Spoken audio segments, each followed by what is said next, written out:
Donald Trump's Republicans have taken control of both houses of Congress. This is the body which passes laws in the United States. It means his party will control all the elected levers of power, which will make it easier to fulfill his agenda when he becomes president in January. Among his latest nominations, the president-elect has picked Congressman Matt Gaetz as his Attorney General. He'd previously been under investigation for sex and drug offences, which he denies. Well, let's speak to our CBS News correspondent Jared Hill, who's in New York for us. Jared, hello to you. Let's talk about the fact that the Republicans have officially taken the House of Representatives, a major boost for Donald Trump. And what does that mean for him and his upcoming presidency?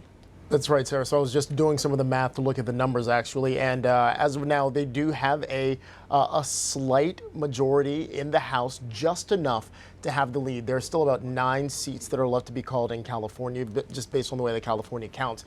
But again, it is undeniable that Republicans are going to have leadership in Congress, in both the House and the Senate. And this essentially means that it'll be easier for President-elect Donald Trump to push through some of the policies that he would like to get through, easier for Republicans to push through some of those as well. And that could be everything from these sweeping immigration plans to any of the tax and tariff deals that he has also said that he would like to push through.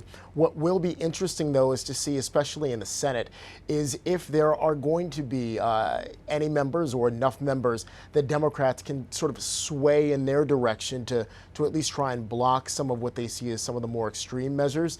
There typically are 2 of them that have been in the Senate, Lisa Murkowski as well as Susan Collins, who have been some of the more swayable members of the Republican Senate delegation. But it looks like the Senate is going to have enough folks in the Republican Party there that they may not need to have those 2 swayables stay with their side, which again just gives Republicans and President-elect Trump that much more ability to get through some of his priorities. Yeah, and in terms of appointments, how are the checks and balances going to work there? Will he be able to pretty much get through whoever he wants? And obviously, I bring a name up which has been talked much about over the last 24 hours, and that's Matt Gaetz, in terms of what we know about him and why potentially he might be a controversial pick for Attorney General. Yeah, I was going to say, Sarah, who are you talking about? You were kind of coy there as you were asking initially. Yes, Matt Gaetz is somebody that a lot of folks are raising eyebrows about on both sides of the political spectrum here because of the investigations that have been into him. And in fact, one of those investigations was happening within the House as we speak. There was expected to be a report potentially released regarding an investigation, an internal ethics investigation around Matt Gaetz, centered around these allegations of sexual misconduct as well as alleged attempts to obstruct federal investigations, government investigations into that situation there. Will this be a blank check for President-elect Trump to push through anyone that he wants to?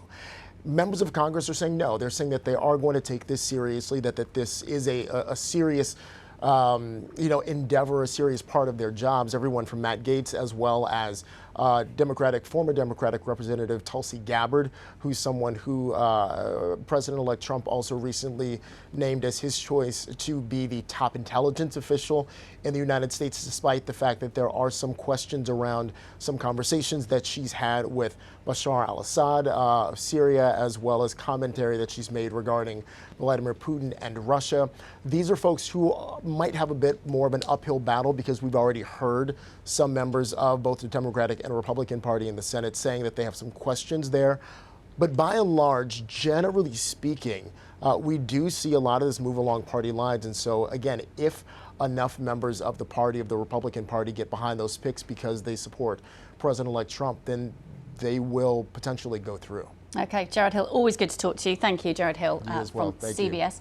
I should say, actually, that there is a live page running on the BBC News website as well, which has lots more detail and analysis on all of the ongoing picks and nominations in the US. So do take a look.